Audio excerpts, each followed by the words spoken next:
কোন দিশে গতি কৰিছে আজিৰ মানৱ সমাজ? প্ৰাপ্ত তথ্য অনুসৰি ইউটিউবাৰ তথা সাংস্কৃতিক কৰ্মী ভাঙা টিভি খ্যাত ৰাইজক হহুৱাই ভালপোৱা হিতেইকাই হিচাপে পৰিচিত দীপজ্যোতি ডেকাক নিশা মঙ্গলদৈ নগৰৰ মাজমজিয়াত অৱস্থিত গাঁও বুঢ়াপাৰাত কোনো দুৰ্বৃত্তই মূৰত অতি বেয়াকৈ আক্ৰমণ কৰে।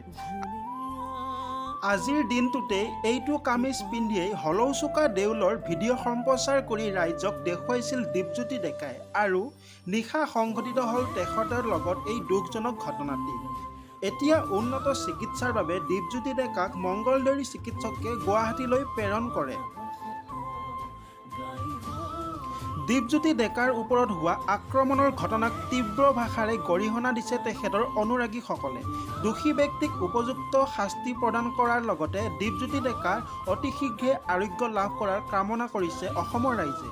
প্ৰশ্ন হয়, মানুহৰ জীৱনৰ নিৰাপত্তা আচলতে ক'ত?